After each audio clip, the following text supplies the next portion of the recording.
My name is Ethan Scott, and I'd been transported into a novel. When I opened my eyes and found myself in a slightly ill-fitting white suit, standing in a grand ballroom that sparkled like a diamond, it took me exactly zero point 0.3 seconds to accept the situation. After all, as a seasoned veteran of thousands of online novels, this kind of crazy wasn't new to me. The real kicker? The character I'd landed in was the novel's ultimate doormat, the stepping stone on the protagonist's path to glory. He was blindly devoted to the so-called Ice Queen villainess, Olivia Reed, only to be used up, tossed aside, left bankrupt, and working odd jobs overseas. The ending was open-ended, but it pretty much screamed died in some foreign country. And today was my engagement party with that very same villainess, Olivia Reed. I pinched the bridge of my nose, feeling the body's natural tremor from nerves. My mind, however, had only one thought. Oh, for crying out loud, this plot is ancient history. A business alliance, a marriage in name only, an ice-cold fiancé, and soon enough, the original male lead will burst in to steal her away, pulling some don't scorn a young man with potential humiliation stunt. And my job? To be the pathetic prop, utterly awestruck by his presence, then cower in submission. Seriously, can we get some originality here? Like a meteor strikes the hotel, and we all just perish together? How fair would that be? I looked up, my gaze landing on the woman who was surrounded like a queen, a cluster of people orbiting her. Olivia Reed. She wore a custom-tailored silver gown, her hair swept up to reveal a slender, pale neck. Her features were so exquisite they almost didn't look real, and paired with her impassive expression, she absolutely lived up to the Ice Queen moniker. She was holding a flute of champagne, exchanging polite pleasantries with a few corporate titans. Even when facing those smirking old sharks, her demeanor remained nothing more than courteous, a distance ingrained deep in her being. TSK. She really is the villainess from the novel. That aura could chill a 12-foot radius. What a shame, such a stunning woman, but her brain's a bit slow. She's easily fooled by a few sweet words from that hypocritical male lead, Blake Harrison, only to end up with her company swallowed whole and her reputation ruined. If I were her, I'd be in the back right now, counting the engagement gifts and figuring out my escape route, not making awkward small talk. I was deep in my own head, my inner monologue going off the rails, when suddenly Olivia's gaze swept in my direction. I immediately reined in my thoughts, slapping on my standard puppy dog expression, 3 parts fawning, 7 parts infatuation, and trotted over eagerly. Olivia, are you tired? Can I get you anything to eat? I made my voice soft and gentle, as if I were afraid of disturbing a celestial being. Olivia looked at me, her beautiful eyebrows twitching almost imperceptibly. She didn't answer my question, just watched me silently, and that stare gave me the creeps. Why is she staring at me? Is there something on my face? Oh, right. According to the script, this is where I show off my loyal dog persona. I cleared my throat and continued my performance. Olivia, don't worry. I've got your back from now on. If anyone dares to cross you, they'll have to deal with me first. I sounded heartfelt enough to make a preacher weep, all while rolling my eyes so hard I almost saw my brain. Dude, you're so scrawny a stiff breeze could knock you over. What are you going to fight the male lead with? This Armani suit your dad bought you? Or your incredibly average handsome face? Honestly, this performance deserves an Oscar. Olivia, darling, please don't fall for it. I'm just playing my part. Once you two lovebirds inevitably implode, I'll gracefully exit, take my family's money, and travel the world. After my heartfelt confession, I braced myself for her usual cold shoulder. Instead, Olivia's reaction completely caught me off guard. The fingers gripping her champagne, flute tightened slightly. Then, for the first time ever, she spoke directly to me, her voice cool, but lacking the usual dismissive chill. Is that so? She asked, the very end of her sentence carrying a faint, almost imperceptible hint of amusement. I froze. Huh, the script's all wrong. She's supposed to either tell me to get lost or just ignore me, right? Why is she engaging? Just as I was racking my brain, the ballroom doors suddenly burst open from the outside. Here he comes. Here he comes. The male lead, Blake Harrison, striding in like he owned the place. Well, actually, more like he owned a rented tuxedo, with a "my destiny is my own" defiant smirk plastered across his face. The moment he walked in, his supposedly piercing eyes locked onto Olivia. "Olivia," he boomed, successfully seizing everyone's attention. I almost burst out laughing. Oh, here we go, the classic scene. Next, he'll launch into some heartfelt speech, all about you won't be happy with him. He can't give you true love. Only I am worthy of you. And then Olivia will be moved by his sincerity, her resolve beginning to waver. And me? I'm supposed to leap out, point a finger at his nose and shout, "Who the hell do you think you are, causing a scene here?" Then I get hit with his overwhelming presence, tuck tail, and hide behind Olivia. What a show. Where are the cameras? Where's the popcorn? While my inner monologue was going wild, I adjusted my facial muscles, ready to move into the next phase of my performance. But just as I was about to open my mouth, Olivia, standing beside me, stirred. She gently set down her champagne flute, leaned in, and in a voice only I could hear, softly whispered, "Didn't you say you wouldn't let anyone bully me?" I froze solid. Seriously, Olivia? You're supposed to be swept off your feet by Blake, not calling on me, your lowly prop. The script isn't written this way. Director, scriptwriter, someone's messing with the plot. Olivia ignored my internal meltdown, simply gazing at me with her clear eyes, an emotion I couldn't quite decipher swirling within them. Encouragement? Expectation? My brain kicked into overdrive, my devoted puppy dog professionalism forcing an immediate reaction. I took a step forward, shielding Olivia, my calf a little shaky, but my resolve unwavering. "Who are you?" I pointed at Blake, trying to make my voice sound confident. Blake scoffed, his expression as if he were looking at an ant. "Ethan Scott, you're not worthy of Olivia. What do you have besides a rich daddy? You can't give her happiness." Here it is, the standard lines. Is the next part going to be about how his time will come and I'll regret looking down on him? Dude, your shtick is outdated. These days, everyone's trying to quit the rat race and just coast along. You're trying so hard, but it's all just to work for some big shot in the end, isn't it? Oh, wait, you want me the big shot? My inner voice was ripping him apart, but my lips stammered. I have money. I could buy Olivia bags, cars, anything she wants. It was my classic line from the novel, stupid and shallow, perfectly framing the male lead's priceless true love. Blake predictably sneered. Just as he was about to launch into another sermon about his vision of love, Olivia, behind me, let out a soft laugh. It was quiet, but in the tense, charged atmosphere, it cut through the air, perfectly clear. Everyone turned to look at her. I turned too, stunned. It was the first time I'd seen her smile. Though it was only a slight curve of her lips, it was as if that ice mountain had instantly melted a corner, revealing a hidden landscape within. She stepped forward, standing shoulder to shoulder with me, her gaze on Blake. That look wasn't the struggle and emotion described in the book, but rather a theatrical amusement, like she was watching a circus act. "Mr. Harrison," she began, her voice calm and powerful. "You said he's useless except for his money?" Blake blinked, clearly not expecting such a question. "Isn't he?" he retorted, puffing out his neck. Olivia shook her head. Then she did something that made everyone in the room, myself included, drop their jaws. She reached out and deliberately linked her arm through mine. My whole body stiffened. Holy moly, what's happening? The script's gone off the rails. She's supposed to look disappointed in me right now, not link arms. What's the deal with her hand on my arm? Her hand is so soft. Ugh, Ethan, snap out of it. This is a sugar-coated bullet. She's definitely using me, pushing me out as a shield, so she can elope with Blake. I need to figure out a way to get my arm back right now. Olivia's arm tightened a little, as if sensing my intention. She looked at Blake, enunciating each word. At least he's honest about his wealth. Unlike some people who preach about priceless true love while scheming to climb the ladder on a woman's back.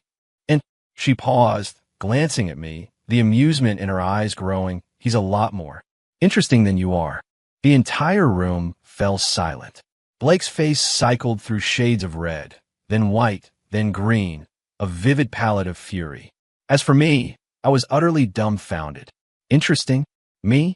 Olivia, where do you get off calling me interesting? My simpy declarations just now made even me cringe. Could it be she can hear my internal monologue? The thought barely registered before I immediately dismissed it. No way, absolutely not. This isn't some fantasy novel. Something's definitely wrong. Maybe my transmigration caused a butterfly effect. While I was lost in thought, Olivia, still linked with me, turned and gave a slight nod to the crowd. Please excuse the spectacle. Tonight's engagement is just a small ceremony. Ethan and I don't need to prove our feelings to anyone. With that, she pulled me along, and under the crowd's complex gazes, walked straight towards the ballroom's lounge. It wasn't until the lounge door closed, cutting off the outside world, that I snapped back to reality. I looked down at my arm, still linked with hers moments before, then at her face, which had returned to its usual composure. "Oh, Olivia," I stammered. What just happened?" Olivia released my arm, walked over to a sofa, and sat down, gracefully crossing her legs. She looked up at me, a hint of scrutiny in her eyes. "What do you think happened?" she countered. I swallowed hard, my mind a complete blank. What does she mean? Is this a test? How am I supposed to answer? Should I say I have no idea? Or, "Olivia, you were amazing, I love you"? No, that's too simpy. Got it. I know. She's warning me to know my place, to not get any big ideas. Out there, it was all for the Reed family's reputation, just a show. Yes, that's it. She's still that ruthless villainess. I can't be fooled by a moment of her kindness. I took a deep breath, putting on a fiercely loyal expression. "Olivia, I understand. I'm just your tool. Whatever you tell me to do, I'll do it. No complaints, ever." I finished with a firm nod, emphasizing my resolve. Olivia watched me, silent. A long, drawn-out silence. Just as I thought she was about to explode, I saw her slowly turn her head, her shoulders shaking slightly. She was laughing. Though she tried her best to suppress it, I still heard the irrepressible giggle. I was utterly bewildered. This world, something was definitely wrong with it. After the engagement party, I spent several days in a state of extreme unease. Olivia was acting completely out of character. According to the novel, after the engagement, she should have become even colder towards me, while accidentally running into Blake Harrison at various events, playing out the dramatic saga of the ruthless CEO and the struggling golden boy. And I, her devoted puppy dog, should have continued my routine of sending flowers, afternoon tea, and sweet nothings, only to be mercilessly rejected. But now everything was upside down. Not only did she not reject me, but she actually started giving me assignments. "Ethan, 3 o'clock this afternoon. Come with me to meet a client." "Ethan, deliver this file to the legal department for me." "Ethan, I haven't had dinner. Go get me some of those artisanal tacos from that trendy spot downtown." I'd become her personal assistant, trailing after her all day, running around like a headless chicken. What the heck? Is Olivia treating me like free labor? Come on, I'm the sole heir to the Scott Industries fortune, even if I'm a total airhead. You can't just order me around like this. Then again, being by her side means I get real-time updates on the plot. Blake Harrison has been eerily quiet these past few days. Wonder what he's cooking up. I grumbled internally as I resignedly grabbed my car keys, preparing to fetch her tacos. "Wait," Olivia called out. I turned back, wearing my loyal dog expression of confusion. "Olivia, is there anything else I can do?" She emerged from behind her desk and stood before me. Today, she wore a sharp black suit dress, making her about half a head taller than me, thanks to her heels. Her aura was so powerful it almost stole my breath. She just stood there, watching me, silent. Here we go again, that silent pressure. What does she want? Does she think I was just cussing her out of my head, and now she's going to dock my pay? Wait, she doesn't even pay me. Could it be she wants an advance on my puppy dog services? Like, maybe she wants me to drop to one knee and sing her praises right now. No, please, Olivia, my acting skills are limited. I'm afraid I'll throw out my back trying to stunt like that. My inner monologue had already spun 10,000 miles away when Olivia finally spoke. "The tacos from that place? They need extra hot sauce but no cilantro," she said, her voice completely calm. "Me? That's it? Olivia, you gave me a look like you were about to execute me, just to say that. Are you a demon? Do you know you can scare people to death?" I forced a smile that looked more like a grimace. "Got it. Olivia, I'll remember. Extra hot sauce, no cilantro." Then, I practically fled her office. I kept feeling that Olivia's gaze on me was getting stranger. It was like a hunter observing its prey, full of scrutiny and a hint of amusement. I returned with the tacos and respectfully placed them on her desk. Olivia, eat them while they're hot. Go on, eat up. Choke on them, preferably. No, wait, can't choke. If you die, how am I supposed to wait until the engagement's called off and I get my money and freedom? Olivia opened the container, picked up a taco, and took a small, elegant bite just like her. As she ate, she casually asked, Ethan, what's your take on the recent bidding for that prime development land on the west side of the city? My heart dropped. Here it was, the plot point. That land on the west side was the first major battleground between Olivia and Blake Harrison in the original novel. According to the story, Olivia had poured massive amounts of capital and effort into securing that land, meticulously planning every detail. Blake, however, used an inside trader, David Lee, the assistant project manager at Reed Corp, to steal her bid, then swooped in at the last minute with a seemingly brilliant, but actually trap-filled, proposal to snatch the land. Reed Corp was crippled, and Blake became an overnight sensation, solidifying his image as a business prodigy. My take? What would my take be? My only take is you should give up now. That land is a death trap, and anyone who jumps in is doomed. That bastard Blake has already bought off David Lee, your assistant project manager. He knows all your cards. Every penny you're putting in now is just dressing up Blake for his big day. Listen to me, you foolish woman, cut your losses. Blake's people are everywhere. I was frantic inside, desperate to just slap the truth on her face. But I couldn't. My character was a pathetic, love-struck rich boy. How would I know corporate secrets like that? I had to stick to my persona. I scratched my head, putting on a clueless, goofy smile. Bidding? Oh, I don't understand that stuff. But if it's what you want, Olivia, it has to be the best. I support you. Go, go, go. I clenched my fist and made a cheerleader gesture, acting a perfect 10. Olivia's chewing paused. She looked up, her gaze fixed on me. Her eyes were deeper than ever before, as if trying to pierce through my skin and look into my very soul. She's staring at me again. Oh my God, she can't actually read minds, can she? Calm down, Ethan, calm down. There's no such fantasy stuff in this world. She's definitely trying to trick me. Yes, that's it. She's suspicious. My performance at the engagement party fit the devoted puppy dog role, but I probably stiffened up like a board when she linked arms with me, and that must have made her suspicious. She's asking me this now to see if I'm really useless airhead or just playing dumb to catch a tiger. I must stick to my persona. I'm a pathetic waste of space who's good for nothing but loving her. With that thought, my eyes became even clearer, my expression even more innocent. Olivia, why are you looking at me like that? Did I say something wrong? I asked cautiously. Olivia was silent for a moment. Then she put down her half-eaten taco. David Lee, she suddenly said, dropping the name. My heart skipped a beat. David Lee? Why would she mention David Lee? Has she already figured it out? No way, according to the plot.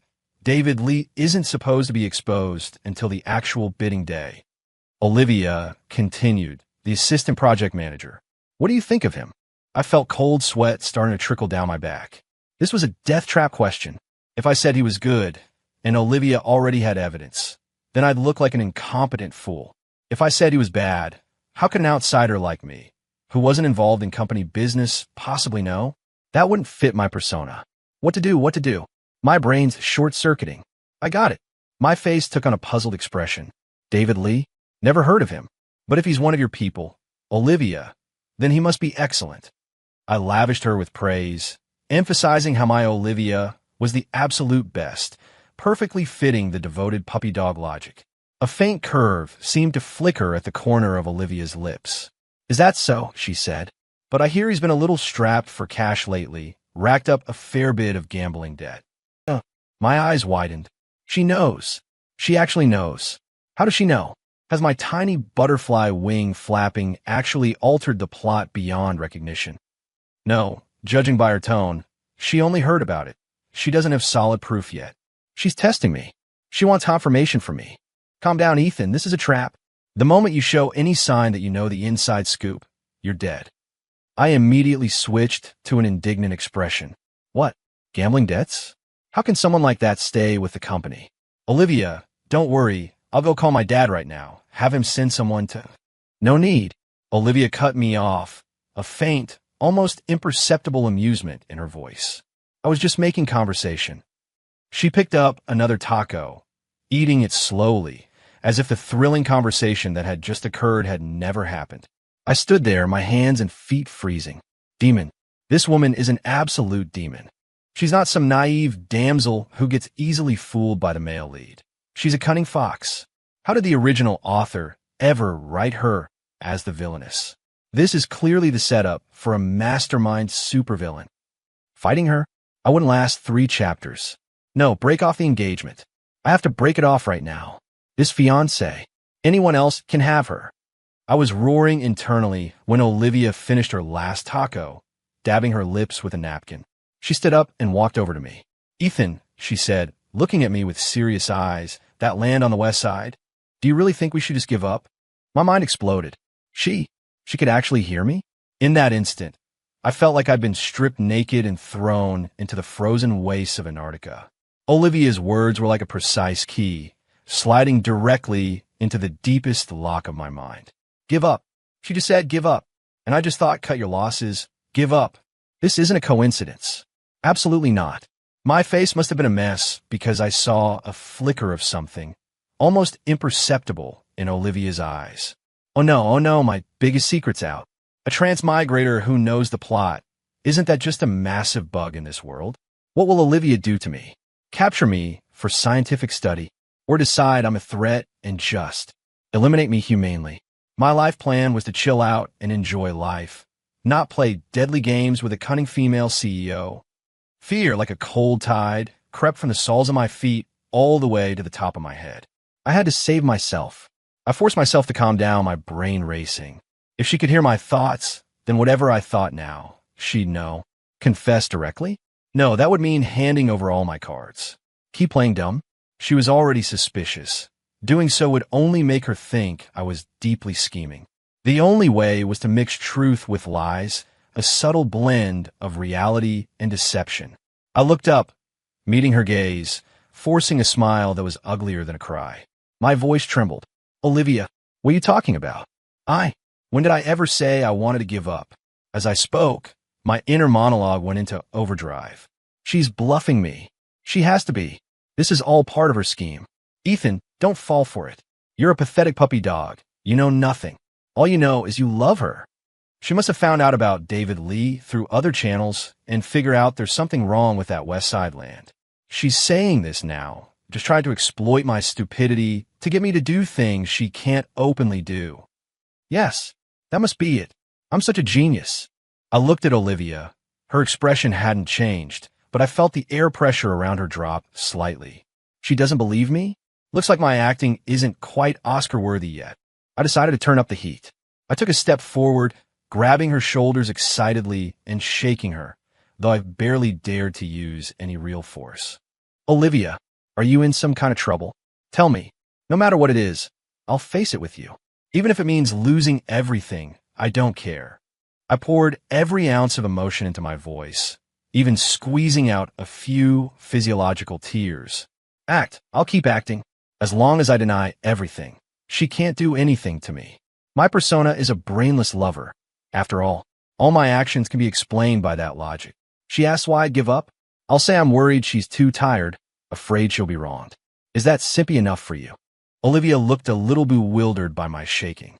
She raised a hand and pressed down on mine. Her hand was cool and delicately soft. Ethan, she said, looking into my eyes, enunciating each word, let go. I snapped out of it, quickly releasing her hand and taking 2 steps back, like a child who'd misbehaved. I'm sorry, Olivia, I got a little carried away. Olivia straightened her collar, which I'd wrinkled, then gave me a deep look. It was a complicated gaze. I thought I saw resignation, amusement, and a hint of indulgence. You don't need to worry about that land on the west side, she said dismissively. I have it handled. With that, she turned back to her desk, began processing files, and ignored me. I stood rooted to the spot, my heart doing flips. What does she mean by that? Did she believe me or not? I have it handled. Those words carry so much weight. Is she planning to turn the tables? Or does she have another arrangement entirely? Whatever. I'll do my best, as long as she doesn't think I'm some kind of monster. But then again, if she can really hear my thoughts, doesn't that mean? I can't even badmouth her in my head anymore. That's too brutal. What's the point of life then? Just as that thought crossed my mind, I noticed Olivia, buried in her documents, twitch uncontrollably at the corner of her mouth. My heart sank again.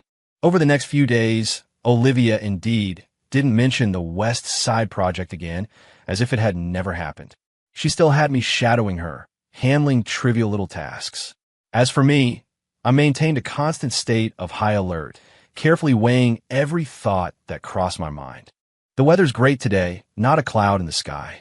Olivia's blue dress today looks really nice, like the blue sky itself. What should I have for lunch? The braised short ribs from the company cafeteria sound pretty good.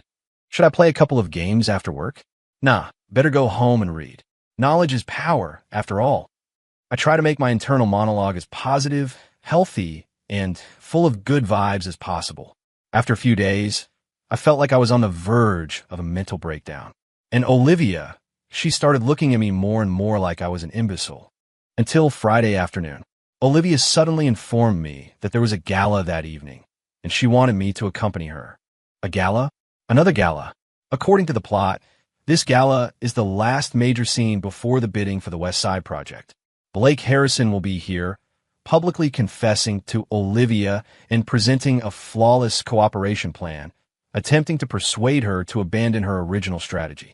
And Olivia, despite not outwardly agreeing, will be swayed by his talent and sincerity, her resolve beginning to waver. Then it's my turn, the devoted puppy dog, to clash with Blake, only to be utterly humiliated and become the laughingstock of the entire event. I reviewed the plot in my head as I selected a suit from the walk-in closet. No, I can't keep taking it passively. Since Olivia is already suspicious of me and might even really be able to hear my thoughts, I need to change my strategy. I'm going to use this cheat code to seize the initiative. Tonight, I'm going to help Olivia turn the tables and dig a massive pit for Blake Harrison. When I appeared before Olivia in a sharp black suit and a matching tie, I saw her eyes light up. "Let's go," she said concisely. The drive to the gala was quiet. I decided to take the offensive. "Olivia," I began, "is tonight's gala really important?" I asked, a hint of worry on my face. "Sit up, comment sit up?" I need her to think that even though I'm an idiot, I care deeply about her. Olivia looked out the window. "I suppose so. A lot of our competitors will be there." "So, that Harrison guy, will he be there?" I asked, feigning casualness.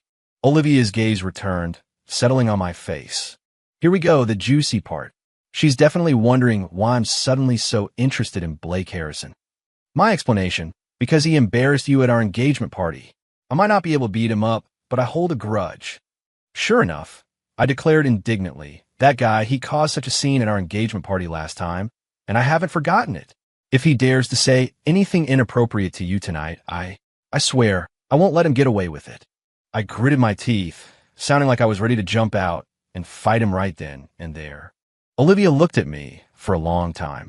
Then she suddenly smiled. This time, she didn't hide it. Her lips curved into a beautiful arc, and her eyes sparkled like stars. "All right," she said, "I'll be watching." I froze. She looks pretty when she smiles. Ugh, Ethan, get a grip. This is a sugar-coated bullet. "I'll be watching." What does she mean? Is this her permission for me to freelance tonight? Fantastic. You heard her. Tonight, I'm going to show you what a top-tier actor can do. The gala was exactly as described in the novel. A dazzling array of guests, the clinking of glasses. The moment Olivia and I arrived, we became the center of attention. Soon enough, Blake Harrison, champagne flute in hand, approached us with a deeply affectionate expression. "Olivia, you're here." His gaze bypassed me entirely, landing directly on Olivia. Here comes the fly. Look at his eyes. They're so cloying, like melted caramel. Disgusting. "Olivia, stay strong. Don't fall for his sweet talk." I blocked her path, my face full of vigilance. "What do you want?" Blake gave me a dismissive glance. "I'm talking to Olivia.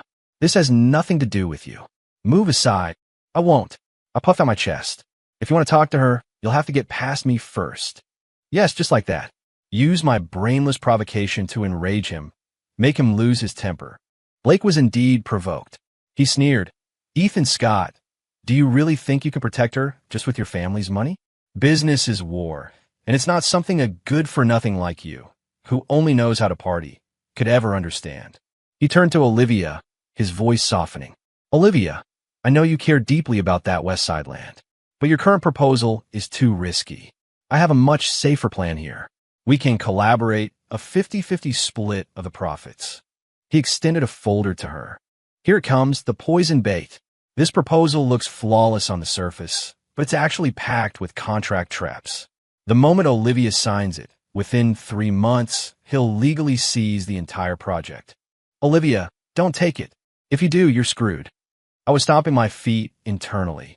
Yet, Olivia reached out her hand. No, my idiotic fiancé. Why aren't you sticking to the plan?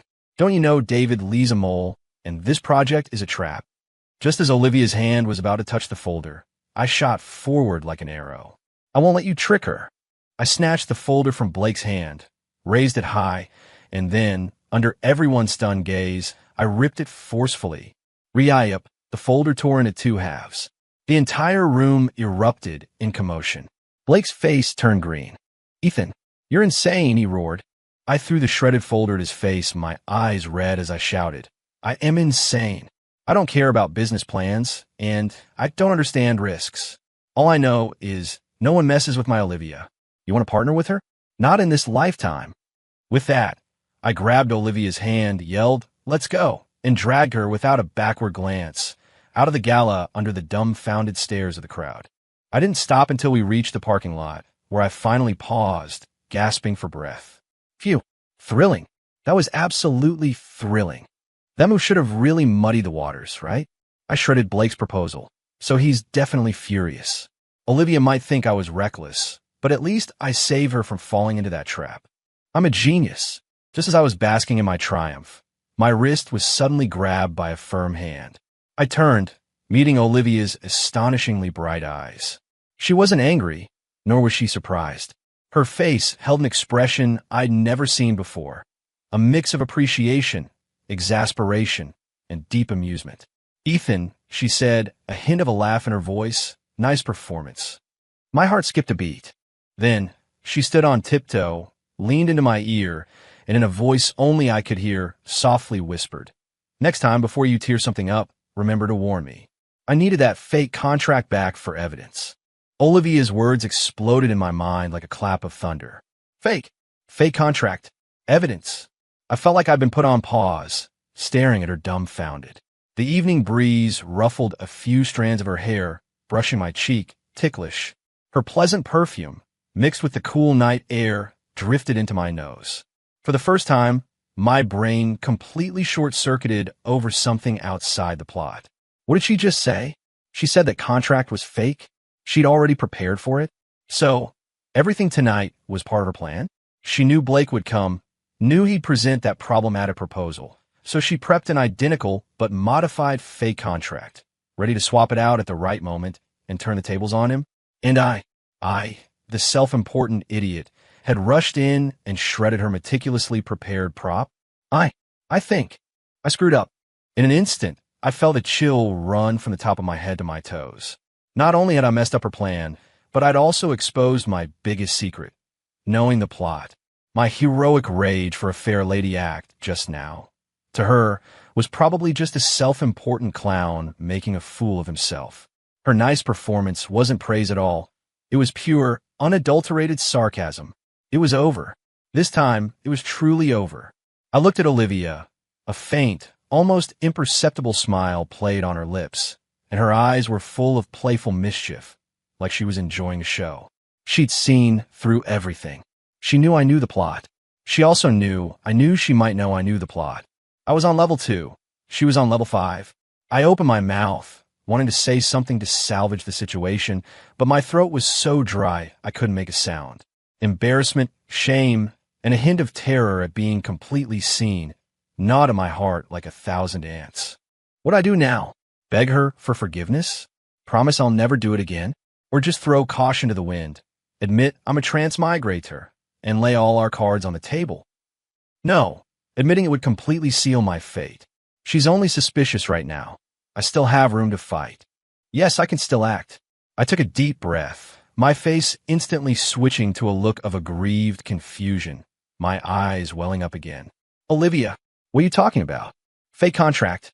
I just didn't like that Harrison guy. I was afraid he'd trick you. My voice choked, sounding like a loyal dog misunderstood by its owner. Yes, deny everything. I'm just an impulsive, brainless puppy dog who loves you. Everything I do is because I love you.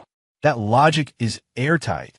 Olivia looked at me, the smile on her face deepening. She didn't expose me, but instead played along. Yes, I know. You did very well. I am truly touched. Her voice was so gentle, it sent shivers down my spine. She's definitely messing with me. The gentler she acts, the clearer it means she knows everything. This woman is terrifying. She's got more schemes than a beehive has holes. How did I not notice this when I read the book? Was the original author blind, writing such a top-tier player as a dim-witted villainess? Really? I continued my performance, an overjoyed expression on my face. Olivia, you're really not mad at me? Not mad. Olivia shook her head, then changed the subject. However, now that you've shredded that evidence, I'll have to adjust my plan. My heart tightened. Here we go. She's starting to hold me accountable. How will she punish me? Make me tape the torn document back together, piece by piece? Or cut my allowance?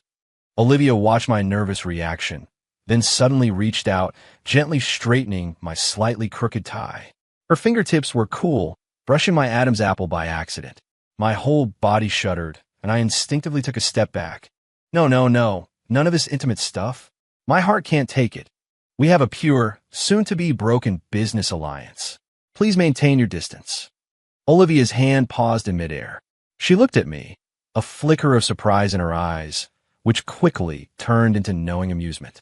She withdrew her hand, slipping it into her suit jacket pocket, resuming her usual poised and distant demeanor. My plan was to get that fake contract, then have a friend in the legal department accidentally leak it, making Blake think I'd taken the bait. Once he'd invested all his capital into the West Side project, I'd then release the evidence of him forging commercial contracts. Simultaneously, Reed Corp would swoop in with our real proposal, securing the land at a much lower price. She calmly narrated her plan, as if she were discussing the pleasant weather. I listened completely dumbfounded. Holy cow. I mean seriously, holy cow. This scheme, it's a chain of events, each link more venomous and ruthless than the last. Not only was she going to snatch his project, but she'd ruin his reputation, then stomp all over him for good measure. Blake, you picked the wrong fight. You thought you had the protagonist script, but you've actually provoked a cunning supervillain with a cheat code for life. Wait, why is she telling me all this? I looked at her warily. What does it mean, her telling such coarse secrets to an airhead like me? 1, she wants to test me, to see if I'll leak this plan. 2, she no longer sees me as an outsider. She wants to bring me into her fold. 3, she's showing me her power, warning me not to play any more silly games. I felt the third possibility was the most likely. As if reading my mind, Olivia offered a faint smile. I'm telling you because the plan requires your cooperation. Me? I pointed at my nose, a look of disbelief on my face. Me cooperate? What can I cooperate with? Am I supposed to be the hype man? Exactly. Olivia nodded. Blake Harrison is naturally suspicious. Your outburst tonight, while it made him angry, might actually lower his guard. He'll think our side just has an impulsive, brainless you and, not so clever me. Not so clever you? Olivia, you're being humble. In my book, you're already the final boss-level character. So, going forward, you need to continue playing your role. Olivia looked at me, her eyes more serious than ever. Keep being the fool who loves me so much he'd do anything. I fell silent. I felt like I'd fallen into a colossal web, a web spun by Olivia herself. I thought I was the one holding the script, the outsider who could step away at any time.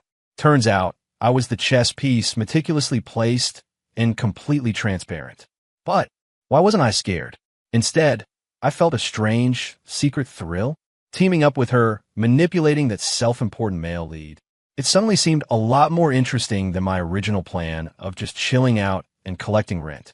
This offer, it's a little tempting, but I can't agree too quickly. I need to maintain my composure. My persona is a devoted puppy dog, not a master strategist. I looked up, my face contorted with conflict and anguish. Olivia, I don't understand all this planning stuff. I just want you to be safe. I don't want anyone to hurt you.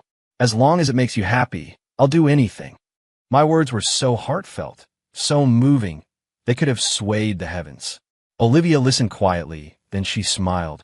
It wasn't her polite, distant smile, nor her amused, mischievous smile. It was a genuine, effortless, joyful smile from the depths of her heart. All right, she said, let's go home. She took my hand, leading me towards the black Bentley. Her palm, no longer cool, held a trace of warmth. I followed her like a marionette, my mind a jumbled mess.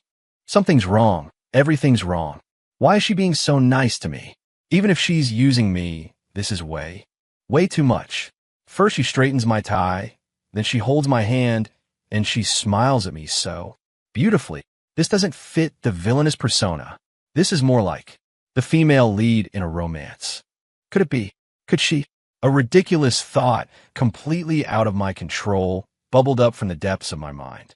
She wouldn't have fallen for me, would she? The moment that thought appeared, my heart skipped a beat. I instinctively glanced at Olivia beside me. She was looking out the window, the curve of her profile softened by the streetlights. As if sensing my gaze, she turned back and gave me a faint smile. In that moment, my mind went completely blank. Ever since that night, when Olivia and I reached a certain understanding, our relationship entered a very subtle phase. On the surface, I was still the devoted fiancé who obeyed her every command. Every morning, I'd show up punctually at her doorstep in my flashy red Ferrari to pick her up for work. Olivia, good morning. You look even more beautiful today than yesterday. Ugh, so cheesy, Ethan. Can't you be a little more original? It's the same line every day. Olivia would open the car door and slide in, responding with a quiet and then, out of my sight, a faint smile would curve on her lips. At the office, I'd act like a diligent aide, fetching her coffee, delivering files, and fending off those opportunistic hangers-on. I'm sorry, miss. Reed is very busy. No appointment, no meeting. This guy looks shady, shifty eyes. Definitely a spy sent by Blake Harrison. Olivia would be in her office, watching me on the security monitor as I clumsily dismissed people. Then she'd lower her head, using her work to hide her amusement. I knew she was watching, and I knew she was smiling, because I knew she could hear me. It was a strange feeling, like we were playing a secret game only the two of us knew. I performed up front, and she was the sole audience backstage. Our communication no longer needed words. A glance, a thought in my head, was enough for us to understand each other perfectly. For example, that one afternoon, she was going to have lunch with a difficult client. Before she left, she glanced at me. I immediately understood. Another business dinner, poor thing. That Mr. Henderson, notorious for being cheap and demanding. He loves those drawn-out business dinners. He's definitely going to pressure her to drink. Her stomach isn't great. She can't have too much. I need to figure something out. So, just before she left, I rushed over with a glass of warm water. Olivia, wait. I pressed the glass in her hand, saying with a serious face, the doctor says drinking water before a meal is good for your health. Everyone in the company looked at me like I was an idiot. Ms. Miller, Olivia's secretary, couldn't even hold it in, letting out a chuckle. Olivia took the glass and took a small sip. Thank you, she said. Then she went off to her lunch meeting, warm water in hand. Later, I heard from Ms. Miller that at the dinner, whenever Mr. Henderson tried to pressure Olivia into drinking, she'd simply raise that glass of water and say, I'm sorry, Mr. Henderson, but my fiancé doesn't let me drink alcohol. He insists I only drink water. He's very strict. That one sentence shut down all arguments. Mr. Henderson was left with egg on his face, unable to cause a scene, forced to chalk it up to bad luck. When I heard about it, I was thrilled. See? Who says a devoted puppy dog is useless? In a pinch, a devoted puppy dog makes the best shield. Olivia, now you know how good I am, right? Be nicer to me from now on. That afternoon, Olivia returned and, for the first time ever, left early. She walked over to me and tapped on my desk. I was in the middle of a game, so I quickly minimized the window, looking up with a good boy expression. Olivia, are you done for the day? She nodded. Home. Huh. Now. I checked the time. It was only 4 in the afternoon. Is the sun rising in the west? Workaholic Olivia actually leaving early. She's not sick, is she? Her face is a little pale. She must have been pissed off by that old fox at lunch. The more I thought about it, the more plausible it seemed. I quickly stood up, reaching out to feel her forehead. Are you running a fever? My hand didn't even touch her before she pulled away. Her earlobes were a little red. No, her voice was slightly unnatural. Just a bit tired. You come with me somewhere. Confused, I followed her downstairs. She didn't let me drive my flashy Ferrari. Instead, she drove her own car. I sat in the passenger seat, my mind buzzing with questions.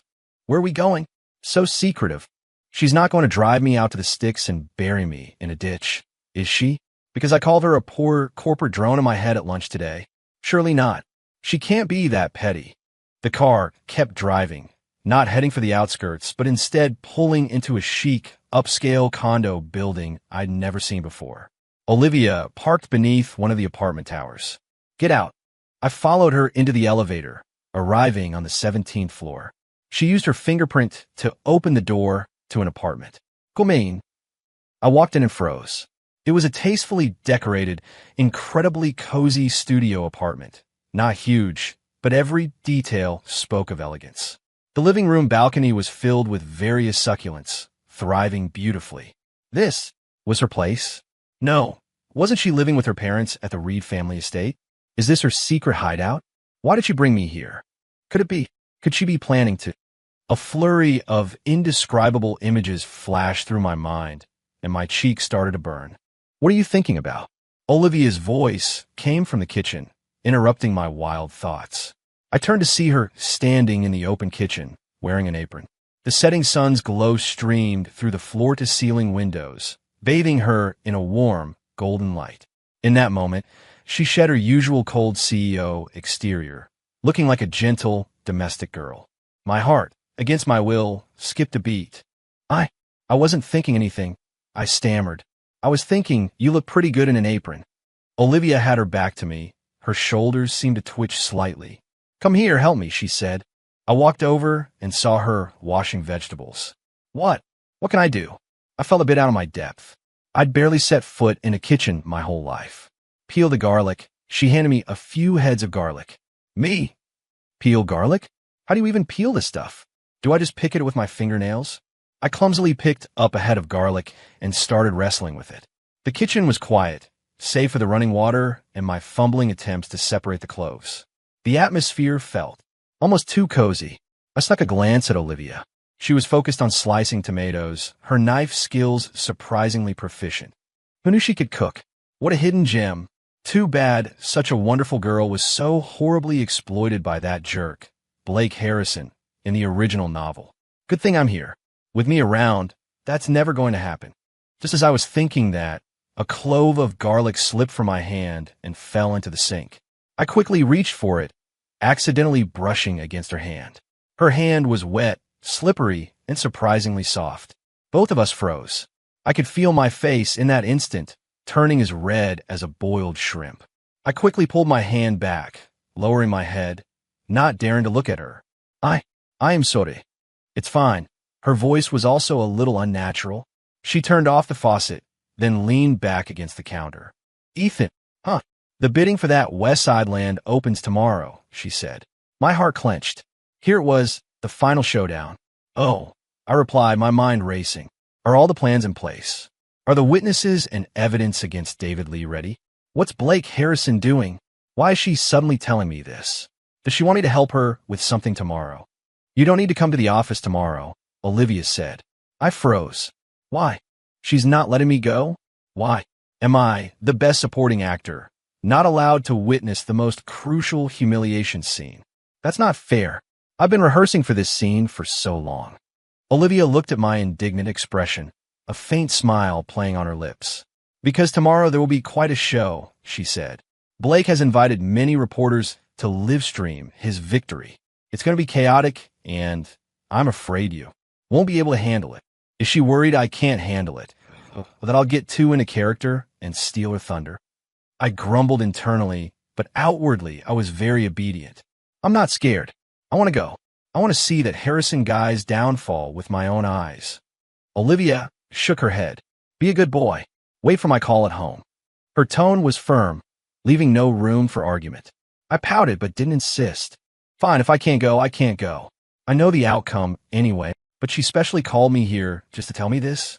While I was still wondering, Olivia had already taken 2 eggs from the fridge. Scrambled eggs with some crispy bacon. Want some? She asked. I looked at her, and suddenly something clicked. She wasn't afraid I couldn't handle it. She was afraid I'd get caught up in it, afraid I'd be hurt by those rabid reporters. So she'd hidden me here, in this safe place that belonged only to her. This realization was like a soft feather, gently brushing against my heart. It was a little ticklish and a little sweet. I looked at her and foolishly nodded. Yes, please. The next day, I was indeed confined by Olivia. Before she left that morning, she not only took my car keys, but also locked the apartment door from the outside. I watched from the window as her car disappeared through the complex gates. My heart a mix of emotions. This woman, so bossy, said I couldn't go and actually locked me in. But being protected like this, it's not so bad, is it? Ugh. Ethan, you're getting soft. Your dream is to conquer the world, not to be kept by a rich woman. As I battled myself internally, I familiarized myself with the kitchen, opened the fridge, took out milk and bread, and made myself a simple breakfast. I was already quite familiar with this apartment. Over the past 2 weeks, Olivia always found reasons to bring me here. Sometimes it was to help her water her succulents, sometimes to watch a boring indie film with her, and more often than not, we'd cook together. Her cooking was great, and I, who started as a kitchen novice, had successfully graduated to a kitchen novice who could peel garlic and do dishes. Our relationship, without either of us noticing, was undergoing a subtle change. She was no longer the aloof, high and mighty CEO, and I had gradually grown accustomed to my dual life of internal grumbling and outward idiocy. We were like a strange pair, silently defying this predetermined world. Today was the day of a showdown. I checked the time. It was 10 in the morning. The bidding should have started. I turned on the TV, switching to the business news channel. Sure enough, the screen showed live footage from the bidding event.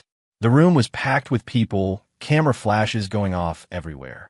Olivia sat in the front row, her face calm, betraying no emotion. Not far from her, Blake Harrison was surrounded by reporters, giving an interview with a self-important air. Mr. Harrison, we hear you're determined to get this West Side land, and you've prepared a groundbreaking proposal. Blake smiled confidently at the camera. Groundbreaking might be too strong a word. I just hope to contribute to the city's development. I believe a good project ultimately chooses the person who can truly lead it. Boo! I yelled at the TV, a loud jeer. What show off? Contribute to the city's development, my ass. You're contributing to your own wallet. You wish. On TV, the reporter then turned the microphone towards Olivia. Ms. Reed, what's your opinion on Mr. Harrison's statements? We hear Reed Corp has also prepared thoroughly this time, but doesn't seem to be viewed favorably by outsiders. Olivia raised her eyes, her gaze calmly sweeping over the camera. Reed Corp never enters a battle unprepared, she said, and then said no more. Cool. So cool. My wife scratched that. Fiancé is a total badass. That's the attitude. Let that clown Blake see what a real queen looks like. The bidding formally began. After the host introduced the basic information about the West Side project, each company presented its proposal. When it was Blake's turn to go on stage, all eyes were on him. He clearly savored being the center of attention. He cleared his throat, then, with an incredibly captivating voice, began to introduce his trap-filled proposal. He talked a good game, presenting a business project as a grand undertaking that would change the world. Many in the audience were swayed by the vision he painted, nodding in agreement. He's good. If I didn't know the inside story, I'd almost believe him. This guy, it's a shame he's not in multi-level marketing. Almost there, almost time for the big reveal. Blake finished his speech and bowed to warm applause. He shot a smug look at Olivia, his eyes full of provocation and certainty of victory. Next, it was Olivia's turn. She didn't use flowery language or emotional appeals like Blake. She calmly presented Reed Corp's proposal, using data and charts clearly displayed on the big screen. It was a solid, practical, and yet innovative plan. But compared to Blake's groundbreaking proposal, it seemed a bit conservative. Whispers started to ripple through the audience. Reed Corp's plan doesn't seem to have much new in it.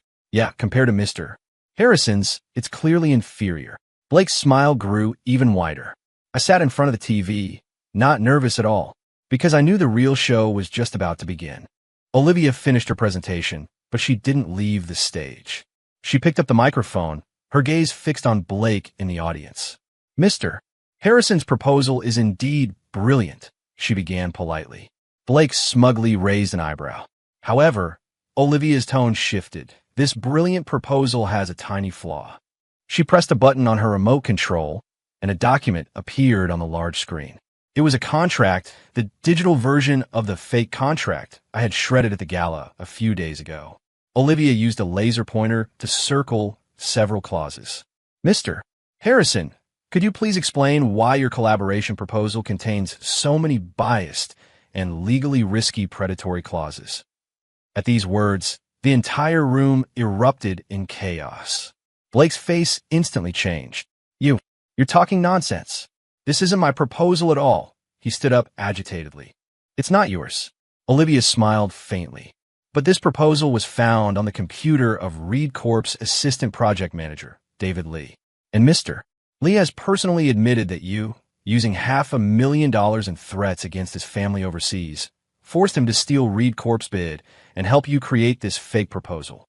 As soon as Olivia finished speaking, the doors to the venue were pushed open.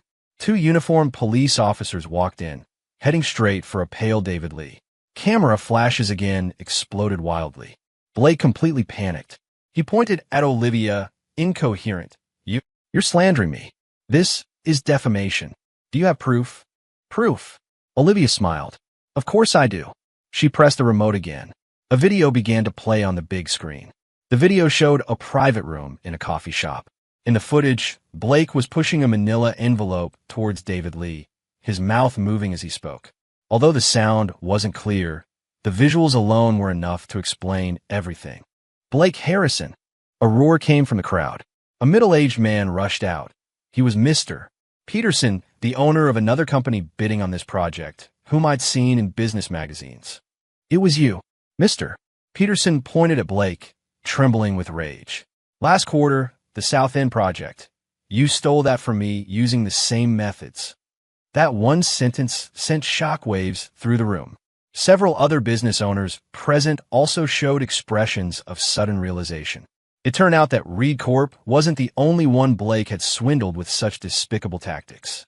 Reporters, like sharks smelling blood, swarmed forward, completely engulfing Blake. Mr. Harrison, is what Ms. Reed said true? Did you really steal trade secrets? What's your response to Mr. Peterson's accusations? Blake was squeezed in the middle, his face ashen, drenched in sweat, utterly humiliated. On the large screen, Olivia's cool, stunning face stood in stark contrast. She was like a queen orchestrating everything, coldly watching her once arrogant enemy fall into the dust. Beautiful. I leaped off the sofa, pumping my fist triumphantly. That was perfectly executed.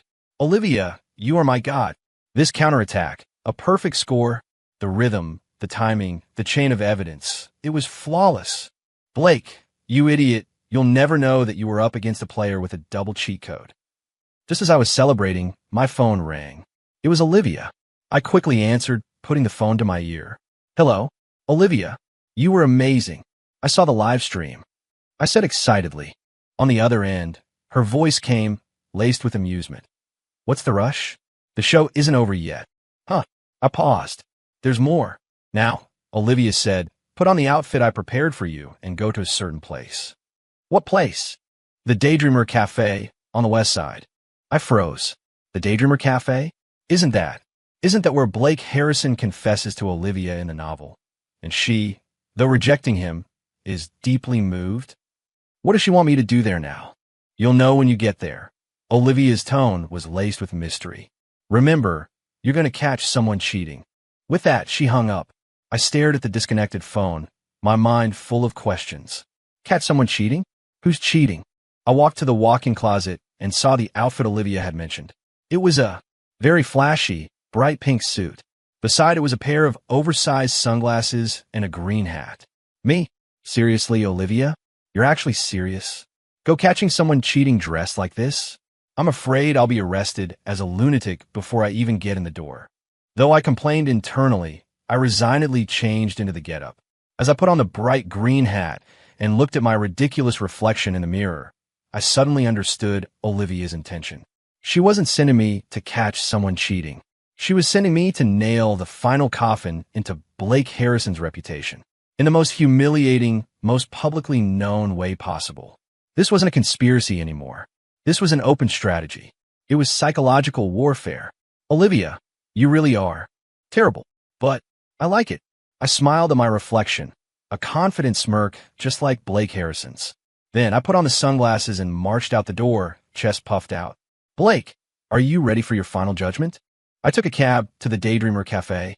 The moment I stepped out of the car, I felt the eyes of the entire street on me. After all, a man in a pink suit and a green hat is a moving spectacle no matter where he goes. Steady, Ethan, you're here to act, professional demeanor, remember? You're not Ethan Scott right now. You're a furious, cuckolded victim. I took a deep breath, adjusted my green hat, and then kicked open the cafe door. Blake Harrison, you bastard. Get out here. My shout, full of vigor, successfully silenced the entire cafe in an instant. Everyone stared at me, dumbfounded. My sharp eyes, unobstructed by the sunglasses, swept across the room.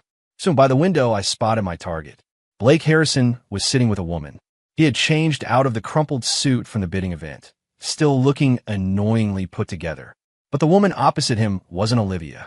It was someone I never expected, Chloe Davis. Chloe Davis, the second female lead in the novel, a wealthy socialite who was madly in love with Blake and silently sacrificed for him. In the later stages of the novel, to help Blake get back on his feet, she even broke ties with her own family. Oh, the second female lead has entered the stage? This is getting interesting. Looks like Olivia's plan is even more thorough than I imagined. Blake and Chloe were clearly stunned by my outfit and my shout. Blake, seeing me, first froze, then his face contorted in rage. Ethan, what the hell are you doing? He slammed his hand on the table and stood up. What am I doing? I sneered, pointing at him, my hand trembling, acting. I'm going crazy because of you. Blake Harrison, I thought of you as a brother, and you actually tried to steal my fiancé. As I spoke, I took off my green hat and slammed it on the floor. Today, I'm going to make you understand what happens when you try to steal another man's woman. My tearful accusation was packed with information. The customers in the cafe instantly erupted. Oh my God, isn't that Blake Harrison from the news today? He tried to steal Mr. Scott's fiancé, the CEO of Reed Corp. I knew it. How could a poor guy possibly compete with Reed Corp? Turns out he was just mooching off women. How shameless. Mr. Scott was so good to him, even invited him to his engagement party, and he tried to poach his fiancée. The crowd's murmurs were like daggers, stabbing into Blake's heart. His face couldn't be described as just ugly anymore. It was a kaleidoscope of colors. You're lying, he pointed at me, his lips trembling with rage. Olivia and I are innocent. We love each other. Love each other? I acted as if I'd heard the funniest joke. If you truly loved her, why would you run off to meet another woman here after losing the bidding? I directly aimed my accusation at Chloe Davis, who was completely frozen by now. Chloe's face instantly went white. She probably never dreamed that she had only come to comfort a dejected Blake out of concern, only to be branded as the other woman. No. He and I. Chloe desperately tried to explain, but I wasn't about to give her a chance. You don't need to explain. I looked at her with feigned anguish. I know you were also tricked by him. This man is a liar. He was stringing along my Olivia, and then he came after you too. He's just playing two women. My words completely dragged Chloe down with him. Now, in everyone's eyes, Blake Harrison was not only a man who stole his brother's fiancée, but also a scumbag who played two women at once. And I, the cuckolded victim, was also kind enough to consider the other woman's feelings. Truly a one-of-a-kind, wrong soul. Perfect. The script's running smoothly. Olivia's move was brilliant. She didn't appear herself, but instead used Chloe, the third party, to completely ruin Blake's reputation. This way, even if Blake tries to clarify his relationship with Olivia later, no one will believe him. Everyone will just think he was dumped by Olivia and is lashing out in anger. Blake looked at the disdainful eyes around him, listening to the unbearable whispers, and he finally snapped. Enough! He lunged at me like a cornered beast, his eyes red. Ethan, I'll kill you. This was the moment I was waiting for, but I couldn't fight back. My character was a weakling. So, as Blake's fist swung towards me, I merely raised my hand symbolically, then cried and collapsed to the floor. I lay there, clutching my head, groaning in pain. He's hitting me. He's killing me. Blake Harrison can't handle losing. He's attacking me in a fit of rage. I screamed my lungs out. The cafe manager and security rushed over, pulling away the now unhinged Blake. Meanwhile, customers frantically pulled out their phones, snapping photos and recording videos of the scene. Shoot away. Shoot away. I've already got the headline for tomorrow's paper figured out. Business prodigy's image collapses, assaults rival after bidding loss, scene in chaos. Blake, you'll never recover from this. Not in this lifetime. I lay on the cold floor, peering through the gaps in the crowd at Blake, who was being held down by security, looking like a madman. A wave of satisfaction washed over me. You wanted to be the protagonist. You wanted your cheat code. You wanted my wife, fiancé. How do you like it now? Just then, the cafe doors opened again. This time, it was a horde of reporters armed with cameras and microphones. They'd clearly gotten wind of the situation and rushed over to get the scoop. Seeing the chaos, they immediately became excited, camera flashes going off like crazy. Mr. Harrison, why did you attack him? What exactly is your relationship with Mr. Scott, Ms. Reed, and this young lady? Is your character truly as awful as reported online? The reporter's questions were sharper than ever. Blake was completely overwhelmed by the onslaught. He clutched his head, only able to repeat, "It wasn't me. It wasn't me." Meanwhile, I was helped up by a few kind customers.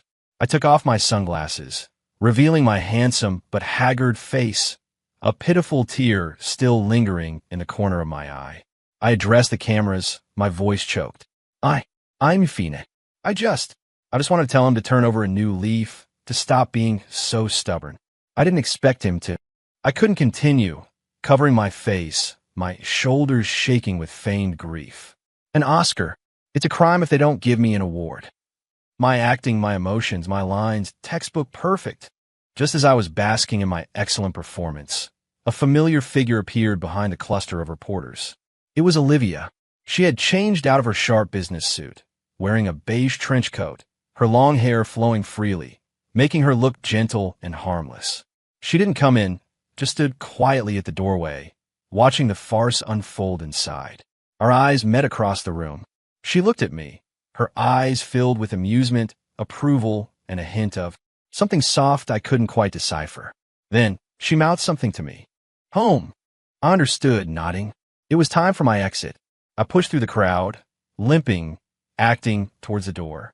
Everyone, I'm sorry. Family matters shouldn't be aired in public. I'll be leaving now.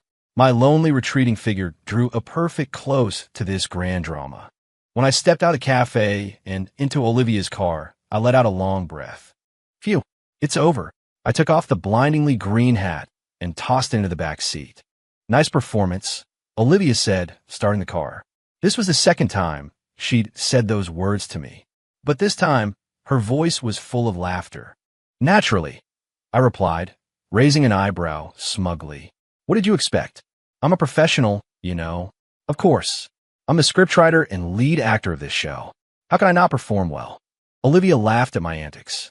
The pink suit, did you like it? I specifically picked it out for you. Me? Olivia, are you complimenting me or making fun of me? But if you picked it out, then I guess I'll like it. Out loud, I said, it's all right, depends on the person wearing it. I look good in anything. Olivia glanced at me in the rearview mirror, smiling even wider. The car drove steadily on the way home. Outside, the city lights were just coming on. The city's bustle seemed to have nothing to do with us. The car was quiet, but I didn't feel awkward at all. I knew she could hear my thoughts. So, Blake Harrison, the big problem is finally dealt with. Next, I can gracefully bow out, break off the engagement, and live a carefree life with my money, right? The moment that thought popped into my head, I felt the air pressure around me drop several degrees. Olivia's smile vanished. Her hands on the steering wheel tightened slightly. What's wrong? Did I say something wrong? Breaking off the engagement, wasn't that what we agreed on? Not explicitly, but it was an unspoken understanding, right? You're not going to back out, are you? Ethan, Olivia suddenly said, her voice as cold as ice. Huh? You want to break off the engagement? My heart sank. She's mad. On the way back to the apartment, the atmosphere in the car dropped to freezing point. I didn't even dare to breathe too loudly. Olivia gripped the steering wheel, staring straight ahead, her jaw tight. This was how she looked when she was angry. Seriously? Just because I thought about breaking off the engagement, she's this mad? A woman's heart is a mystery, indeed. Could she really have feelings for me, her fake fiancé? The thought made me feel a sudden chill. No, please, Olivia, I'm just a lazy bum who wants to chill out. I never intended to win over a big shot like you. We agreed it was just a partnership, an act for outsiders. Now that the show's over, shouldn't I, the actor, get paid and go home? The more I thought, the colder the air around me became. I even felt Olivia was slowly torturing me with her peripheral vision. Screech, a sudden, sharp braking sound. The car screeched to a halt by the roadside near the apartment building. Due to inertia, I lunged forward, thankful for my seatbelt. Get out. Olivia's voice was devoid of emotion. I sheepishly unbuckled my seatbelt and opened the door, getting out. Olivia followed, tossing me the car keys, then walking straight towards the elevator without waiting for me. I rubbed my nose and quickly followed. The rest of the way was silent. Inside the apartment, she took off her trench coat, tossed it onto the sofa, then walked into the kitchen. She took a bottle of iced water from the fridge and chugged half of it. I stood in the living room, unsure what to do with my hands and feet. Oh no, the queen is angry, and the consequences will be severe. How do I appease her? Tell her a joke? Or perform a feat of strength by breaking a brick on my chest? Maybe. I'll just go do the dishes first. Just as I was about to sneak into the kitchen to show off my domesticity, Olivia spoke. Ethan, come here. My body stiffened. She was sitting on a bar stool at the counter, legs crossed, still holding the bottle of iced water. She looked up at me, her eyes devoid of their usual amusement, replaced by cold scrutiny. What were you thinking just now? Say it again. Me. Olivia, you can't play like this. This is public execution. How am I supposed to say it? Am I supposed to say I want to break off the engagement and take the money and leave right to your face? I probably wouldn't make it out of this apartment tonight. My eyes darted around, and a plan formed. My face took on an utterly aggrieved expression, my eyes welling up again. Olivia, did you misunderstand something? I said, my voice choked. I wasn't thinking anything. Is that so? Olivia sneered. No sots. Then would it take the money and go home mean in your head? Her words left me speechless. Well, she even quoted me verbatim. Can't deny it now. What do I do? Confess and be lenient. Resist and be punished. I looked at her face, which clearly read, I'm very displeased, and decided to struggle a little more. Go home. Oh, I meant I was so tired from acting today. It felt like a full day of work, and I wanted to rest. I said, thinking on my feet and forcing an explanation. Isn't this explanation perfect? Olivia looked at me as if I were a monkey jumping around. She slammed the water bottle onto the bar. Ethan, she stood up, walking towards me one step at a time. How long are you going to keep acting? My question was like a pebble dropped into a calm lake. Olivia's eyes flickered with a momentary waver. But soon, that waver was covered by an even thicker layer of ice. Feelings? She let out a light laugh, full of sarcasm. Ethan, have you been acting so much you can't tell reality from a script anymore? What do I possibly feel for you? Gratitude for helping me put on a show? Or pity for the clown I so easily manipulated? Her words were hurtful. Every single one was like a poison needle, piercing my heart. If this had been before today, I would have felt relieved and taken the check without hesitation. But now, I only felt a suffocating tightness in my chest. I looked at her, pretending to be strong, wrapping herself in sharp words, not letting anyone get close. I suddenly understood. She did not care. She was afraid. She was afraid that if she truly invested her heart, she would only receive another deception and betrayal. Just like in a novel with Blake Harrison. She had mistaken me for another Blake Harrison. This realization made me both angry and heartbroken. This foolish woman. Am I really that untrustworthy? Am I the same as that hypocrite Blake Harrison? I admit I initially wanted to use you, but later, did you really not feel that my kindness was genuine? Were the artisanal tacos I bought for you fake? Was the warm water I prepared because I worried about your stomach fake? Was it fake when I cursed out that difficult client for you in my head? My mind was roaring, but I couldn't say these words because I couldn't hear her thoughts. I didn't know what she was truly thinking. This feeling of informational asymmetry made me feel powerless for the first time. No, I couldn't give up like this. I had to let her know that I wasn't acting. I took a deep breath, looking directly into her eyes. Olivia Reed, you don't have to pretend anymore, I said. She raised an eyebrow. If you truly felt nothing for me, why did you link arms with me at the engagement party? If you truly felt nothing for me when I said I wanted to give up on the West Side Project, why did you test me? If you truly felt nothing for me, why did you hide me away before the bidding event? And I took a step forward, closing the distance between us. If you truly felt nothing for me, why did you bring me to this secret place, which belongs only to you? With each question I asked, her face grew paler. By the end, the hand holding the check began to tremble slightly. That was all. To use you, she insisted, but her voice lacked its earlier conviction. To use me? I smiled. Olivia Reed, you can fool others, but you can't fool me. And you can't fool your own heart. I looked at her, softening my tone, my voice becoming gentle and firm. I know you've been hurt before, and you don't trust anyone. You saw me as Blake Harrison, afraid I'd also deceive and use you. But Olivia Reed, look into my eyes. I reached out, gently cupping her face, forcing her to meet my gaze. Her face was cool, her eyelashes trembling uncontrollably. I'm not Blake Harrison, I said. I admit my initial intentions weren't pure. But later, I genuinely wanted to be good to you. I like watching you secretly smile because of my internal grumbling. I like watching you pretend to need my protection even when you're incredibly capable. I like when we cook together, watch movies together. I like you, Olivia Reed. It's not an act. It's genuine. When I finished speaking, the entire room fell silent. All I could hear was the increasingly rapid beating of both our hearts. Olivia looked at me, and in her eyes, that layer of ice was melting little by little. Moisture welled up, condensing into tears. A single tear escaped from the corner of her eye, rolling down onto my hand, burning hot. My heart gave a violent lurch. She was crying. The always aloof, always unbreakable Olivia Reed was crying. Did I say too much? Oh no, I made the supervillain cry. I'm dead meat now. I felt a bit flustered, wanting to wipe away her tears, but afraid she'd push me away. Just as I hesitated, she suddenly spoke, her voice thick with a sniffle. Ethan, you're a jerk. Yes, I'm a jerk, I quickly agreed. You're a liar. Right, I'm a liar. And you want to take the money and leave.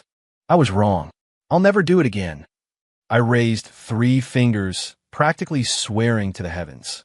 She looked at my pathetic display and, with a hee-hee, burst out laughing.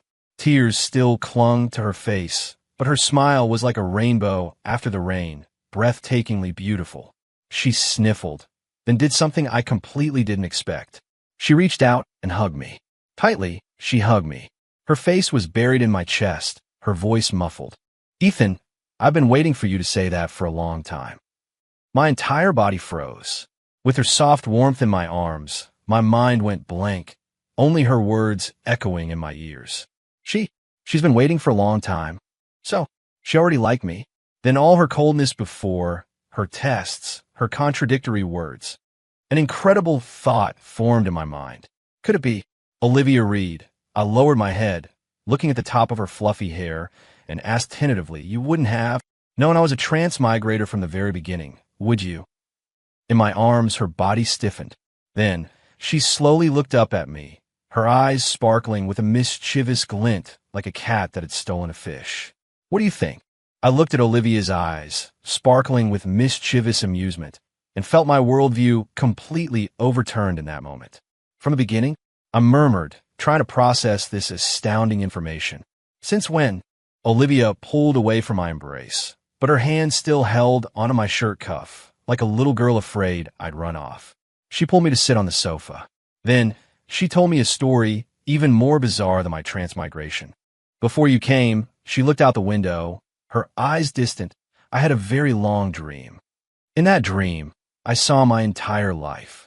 I saw how Blake Harrison and I met, how we became entangled. I saw how the Reed family gradually declined under his schemes, and I saw how I eventually lost everything. My heart sank. She's been reborn. No, if she were reborn, she should despise me, her devoted puppy dog. Because in the original novel, my stupidity also indirectly contributed to her downfall. That dream felt so real that even after I woke up, I couldn't tell the difference between reality and the dream, Olivia continued. Then, when I was most confused and distressed, a voice suddenly appeared in my head. She turned to look at me, her eyes filled with a gentle smile. That voice, right from the start, was complaining about the cliché plot, wishing for a meteor to strike me. I felt my face start to burn again. So, it wasn't my transmigration that made her hear my thoughts. Instead, she foresaw the plot, and then, the moment I transmigrated, she gained mind-reading abilities? What kind of bizarre setup is this? I was startled at first too, Olivia said, as if knowing what I was thinking. I thought I was having a mental breakdown. But soon, I realized that voice belonged to you. At the engagement party, you were outwardly infatuated with me, but inwardly, you were relentlessly complaining that I was a beautiful airhead with a slow brain. Right then, I felt you were a very interesting person. Later, when Blake Harrison appeared, your internal grumbling was like a running commentary, clearly previewing his next moves and even his lines.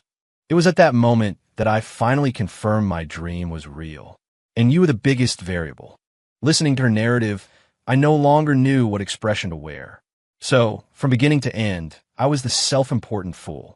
I thought I held the script, that I was the chess player controlling everything. Little did I know, I was merely a chess piece on her board, a transparent one. The liveliest piece. Olivia Reed was the true mastermind, the one with the cheat code for life. She not only knew the plot, but also carried a real-time spoiler plus commentary cheat, which was me. Blake Harrison definitely deserved to lose. And I deserved to fall for her. So, I looked at her, speaking with difficulty. All those things afterward, you were just turning the tables? Olivia nodded candidly. I knew David Lee was a traitor, but I needed him to transmit false information to Blake. I knew Blake would produce a fake contract at the gala. So I prepared another piece of evidence. Everything was within my plan, she paused, then added, except for you. Me? She looked at me, her eyes incredibly serious. I never knew when you'd be impulsive or when you'd be overly clever. For example, tearing up that document at the gala. That truly disrupted my arrangements. My old face flushed, but I later realized her tone shifted, a smile returning to her lips. Your unexpected way of breaking from the norm, it actually produced unforeseen effects. For example, making Blake even more underestimative. For example, showing me that someone genuinely would throw caution to the wind to protect me. Although her last sentence was spoken very softly, I still heard it. My heart, against my will, began to pound furiously again. So, I looked at her, finally asking the question I most wanted to know, when did you start to feel something for me? My sentence was unfinished, but she understood. A suspicious blush rose on her cheeks, and her gaze flickered nervously. I don't know, she whispered. Perhaps it was when you were internally cursing me out, but still clumsily brought me warm water. Perhaps it was when you were terrified, but still stood in front of me to protect me. Perhaps it was when we were in this apartment together, you fumbling to peel garlic, and I had to pretend I didn't secretly hear you praise me as a hidden gem. With each sentence she spoke, my face grew redder. By the end, both of us were bright red. Oh my God, this is so embarrassing. I feel like I can never face anyone again in this life. All my cringy, idiotic inner monologues, she heard them all. I covered my face, wishing I could disappear into the floor. Olivia looked at my awkward state and finally couldn't hold back, bursting into laughter. She laughed so hard she had tears in her eyes. I had never seen her laugh so happily. The ice mountain of her usual demeanor had, in that moment, completely melted into a warm spring. I looked at her smiling face and couldn't help but grin foolishly with her. Turns out, all along, what I thought was the hunt was just a prey willingly, step by step, walking into the hunter's sweet trap. And what did it matter who was the hunter and who was the prey? We were accomplices, the only two people in this world who could share such a secret. I reached out and pulled her back into my arms. Olivia Reed. "Ma'am, give me back the check." She paused. "What do you want it for?" I picked up the check she had tossed onto the coffee table and, right in front of her, tore it into tiny pieces. "My compensation," I said, looking into her eyes earnestly. "Isn't this?" "Then what is it?" she asked, feigning ignorance, her eyes full of mirth. I leaned down and kissed her lips. "It's you." After Olivia and I laid all our cards on the table, my life underwent a complete transformation. First, I didn't have to act anymore. I could finally openly be my lazy, sarcastic, couch potato self. Every morning, no more faking smiles or reciting cheesy lines. I could wear my sweats and a worn-out t-shirt, yawning, while critiquing the meticulously dressed Olivia in the mirror. "I'm telling you, Ms. Reed, your outfit today is a bit much, isn't it? Just going to the office, not a red carpet event." Olivia would roll her eyes at me in the mirror. "You wouldn't understand. It's called presence." "Presence?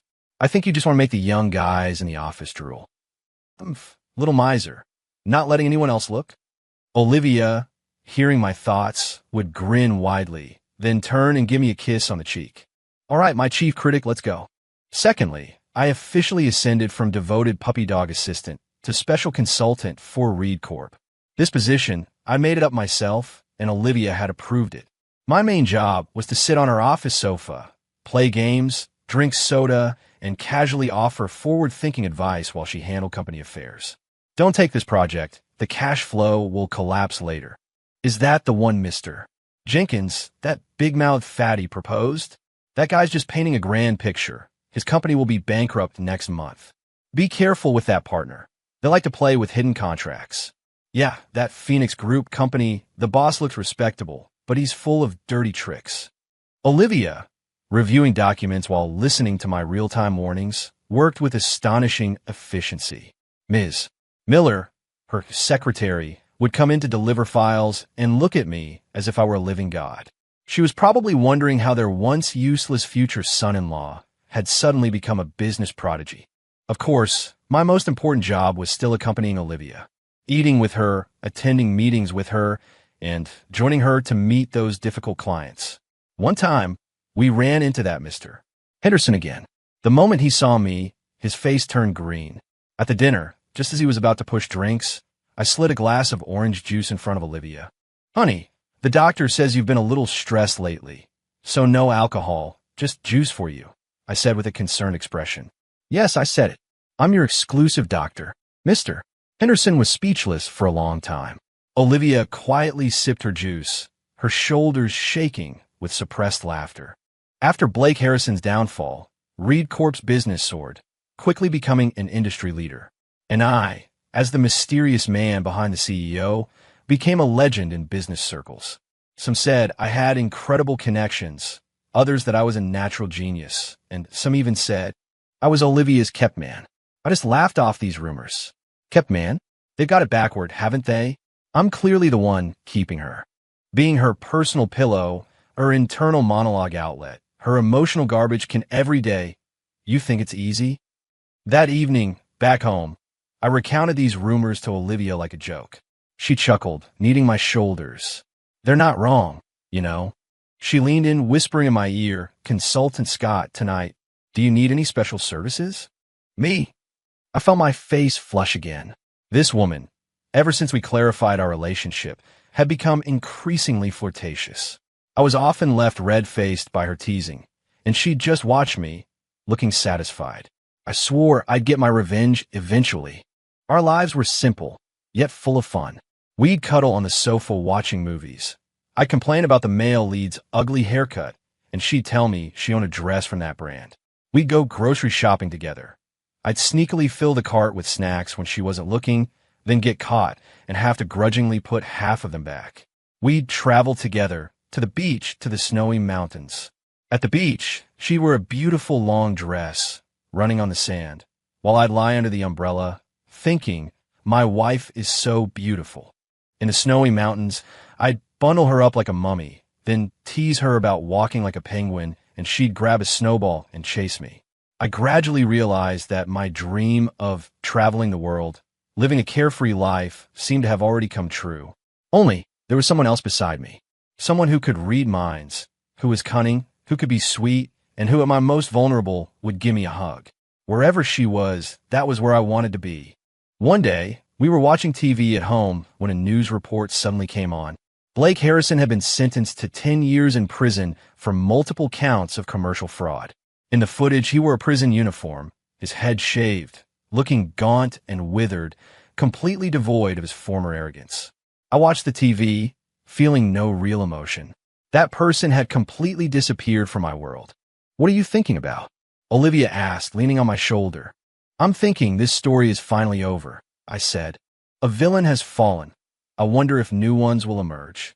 Like some young master from a hidden family, or an ex-special forces operative returning from overseas, eyeing my wife's beauty and wealth, ready to stage another kidnapping the bride drama. No, please, I just want to quietly be a couch potato. Olivia, hearing my thoughts, couldn't help but laugh. She pinched my cheek. Don't worry, she comforted me. Even if they do, I'll take care of them all. Her tone was light and breezy, yet it carried an undeniable authority.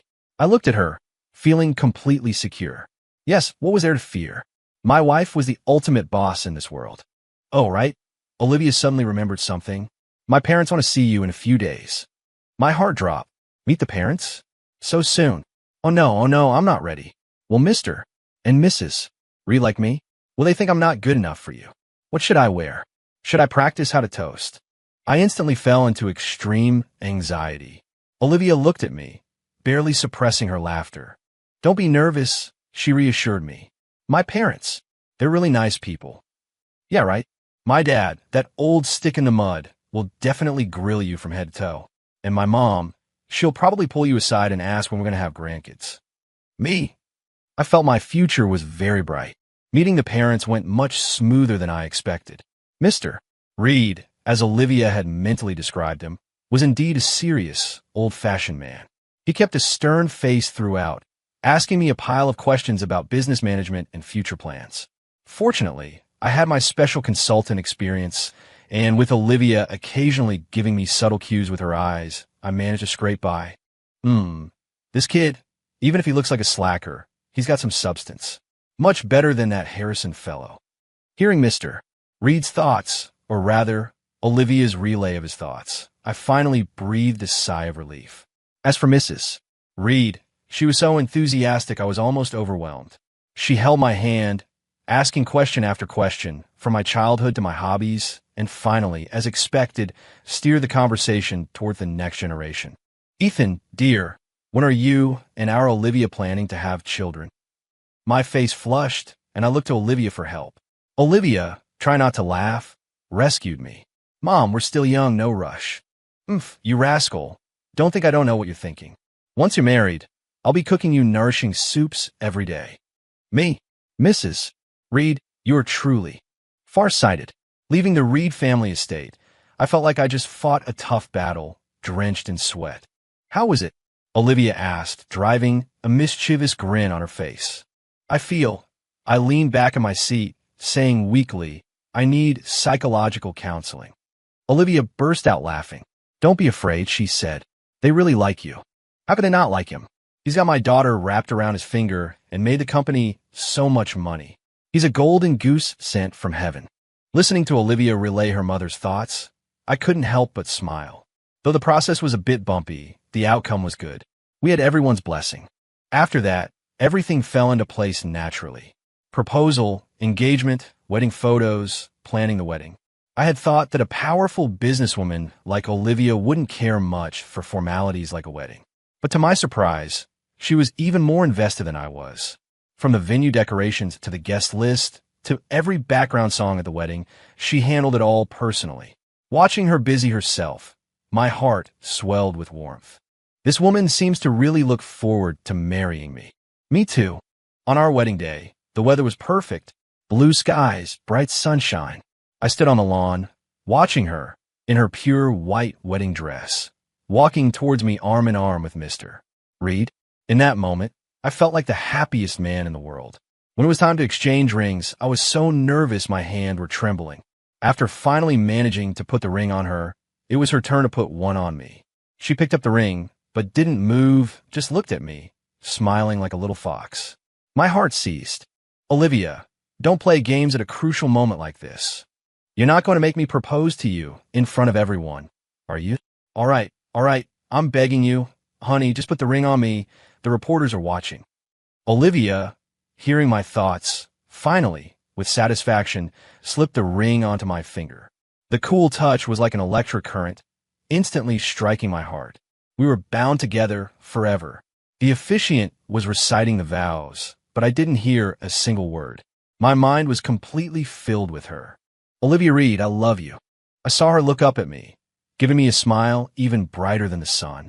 Me too, she mouthed back to me. At the reception, I'd had a lot to drink, and Olivia helped me back to our room, feeling woozy. Honey, my head is spinning, I mumbled, hugging her, nuzzling in her neck. Whose fault is it for drinking so much? She chided me, but her hands gently massaged my temples. Semi-consciously, I suddenly remembered something. Honey, I have a question I've always wanted to ask you. You said you had a dream, that you dreamt your whole life? Yes, why? So, did you also dream about what happened after I transmigrated? I asked curiously. If she had dreamed about it too, then she would have known all my little secrets from the very beginning. Olivia's massaging hands paused. Her eyes flickered nervously. No, she said. I only dreamed about the original ending. Liar. A clear voice suddenly echoed in my mind. It wasn't my voice. It was a cool, melodic, feminine voice. I snapped my eyes open, springing up from her embrace, my drunkenness instantly sobering. Istère de here, disbelieving. You. Olivia looked at my shocked expression and finally couldn't hold it in, bursting into laughter. You can hear my thoughts too? You pointed to here, stammering. Olivia laughed, so hard tears almost came to her eyes. She nodded. When did it start? I pressed. Perhaps. When we kissed. She tilted her head, thinking. I think it was that day, when you tore up the check and kissed me, that I suddenly started hearing your thoughts. Me. So now we have mutual mind reading. Does that mean I won't even have any private space anymore? I let out a groan and collapsed onto the bed, feeling utterly resigned. Olivia laughed, pouncing on me, wrapping her arms around my neck. What? Not happy about it? She whispered in my ear. How could I not be happy? This is what she heard. I looked at her beautiful face, close to mine, full of mischievous amusement, and let out a resigned sigh. Then I rolled over, pinning her beneath me. Too late to be unhappy now. I leaned down, kissing her lips. Olivia Reed, you're never getting away from me. Not in this lifetime. You too. This is what I heard. Outside, the moonlight shone brightly.